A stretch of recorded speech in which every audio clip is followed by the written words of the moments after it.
Hello everyone. In physics classes, we are doing first unit of class 12, that is electrostatics. And our today's topic is Coulomb's law. Coulomb's law is a universal law, and this law helps us to find out the force of interaction between various charges. Charges may be similar, that means positive positive, or they may be of opposite nature, that means one is positive and second one is negative. So what kind of force of interaction is acting on them is given by Coulomb's law. So let's start. According to this law, suppose we have two charges Q1 and Q2, and they are separated by a distance r from each other. Two charges Q1 and Q2 are there, they are separated by a distance r. Then according to Coulomb's law, the force of interaction between these two charges is directly proportional to the product of two charges. Means how much is the Q1 charge and how much is the second charge, Q2 charge, their product. This force of interaction is directly proportional to this product. That means both the charges are having important role. Their product matters because F is directly proportional to their product. The second point is this force of interaction is inversely proportional to square of distance between these two charges.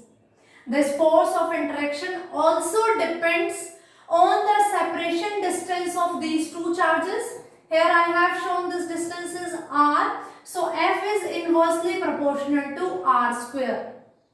From where these points came? These points are the experimental observation. There were a number of experiments performed to get a generalized result. Only after then we get this result that whenever two charges are there, they are interacting with each other with this given force. This force is directly proportional to product of two charges, and this force is inversely proportional to square of the distance between those two charges. So if I combine these two conclusions, I can write this as F is directly proportional to Q1 Q2 upon R square, or whenever we are going to remove this proportionality sign, we need to add a proportionality constant. Here that is denoted by K, Q1 Q2 upon R square. Wherever we are having proportionality symbol, when we are going to remove it, we need to put a constant here. So the constant is K, which is known as K is electrostatic constant. Electro means charge, static means rest. We are doing first chapter of electrostatic, charges at rest. These charges are also at rest, they are not moving. So this K name is electrostatic constant. It is a proportionality constant. From this equation, F is equals to K, Q1 Q2 upon R square. We can say that F is inversely proportional to R.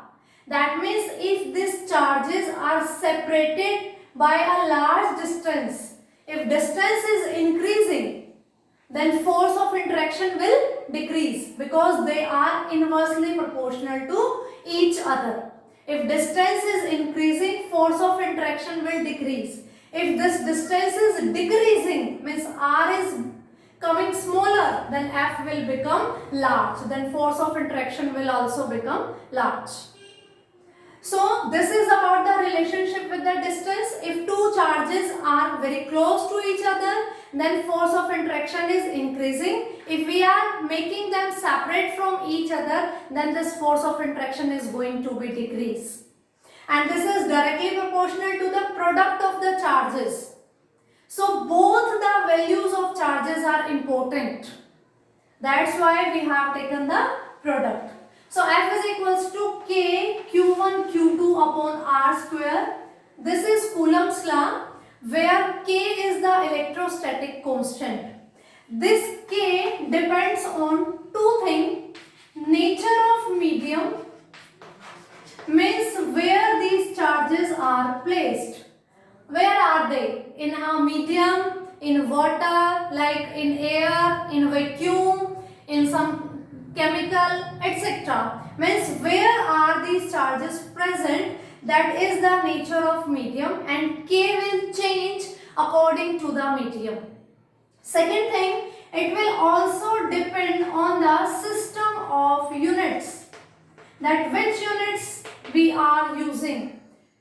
We have so many system of units. In 11th class, first chapter we have already done na? SI units, CGS units. If we are using SI units, its value is going to be different. If we are using CGS units, its value again going to be changed. So for air or vacuum, and if we are taking SI unit means charge in the coulomb and the distance in the meter and force in the Newton. If we are using SI units, then value of K is equals to 9 into 10 to the power 9 Newton meter square per coulomb square. Sorry. Yes. Newton meter square per coulomb square. It's fine. How this unit comes? We will discuss this from this formula. F is equals to K Q1 Q2 upon R square. From this we can calculate the formula for K. This R square will move this side and get multiplied with F. And this Q1 Q2, which are here in the multiplication with K, they move this side, they get in the denominator. Unit of F is Newton. R square, distance square, means meter square upon charge into charge. Coulomb into coulomb, coulomb square. That's why unit of K is Newton meter square per coulomb square. Its value depend on the nature of medium, where are the charges placed, and it also depends on the system of units, SI units or CGS units. For air or vacuum, and if we are using SI units, then the value of this constant is 9 into 10 to the power 9 Newton meter square per coulomb square. No need to cram this unit. If you know the concept of Coulomb's law, you have the formula, you can derive the formula of K, then you can put the values of different physical quantity, and finally you get the unit of dielectric constant K. One more thing about K is there with me. The value of K, this is the numerical value, 9 into 10 to the power 9. One more formula is there for the K. K is given by 1 upon 4 pi epsilon naught.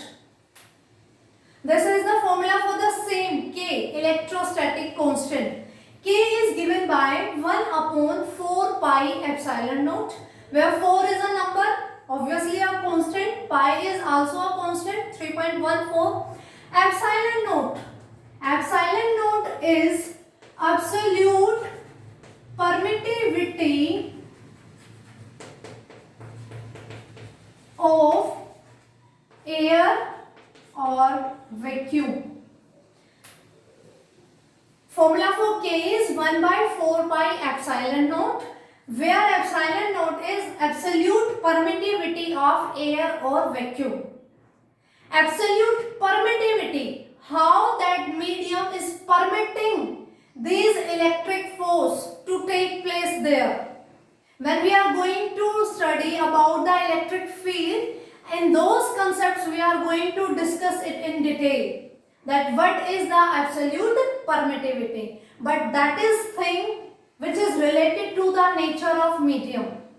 If we are denoting it epsilon m, it will represent the permittivity of a medium.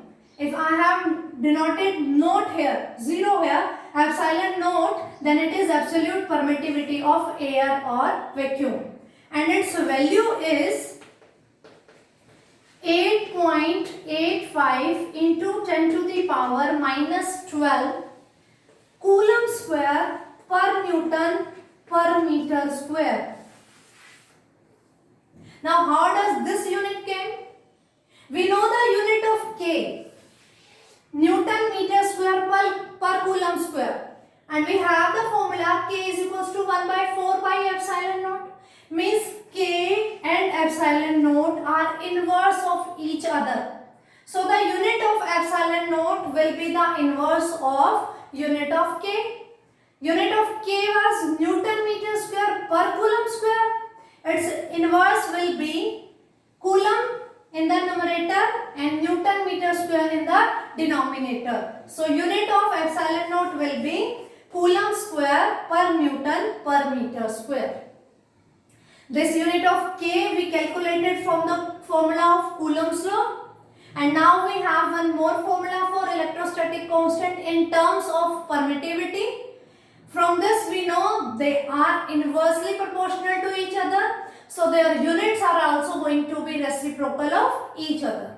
So the unit of epsilon naught are the reciprocal of unit of K, electrostatic constant. I hope this concept is clear to you. This is the formula for Coulomb's law where K is electrostatic constant. Its value is 9 into 10 to the power 9 Newton meter square per Coulomb square. It has one more formula, K is equals to 1 by 4 pi epsilon naught. Epsilon naught is absolute permittivity of the air or vacuum and its numerical value is 8.85 into 10 to the power minus 12 Coulomb square per Newton per meter square. So this is all about the Coulomb's law. Now with the help of Coulomb's law, we can find out the unit of charge. We can give a definition to 1 coulomb. We are saying now that charge is measured in coulomb. Unit of charge is coulomb. So with this formula, we can define 1 coulomb. That how much amount of charge is said to be 1 coulomb. So let's start. F is equals to K Q1 Q2 upon R square. Suppose I am taking the medium, air or vacuum, and we are using the units SI units because value of K is going to change according to the medium.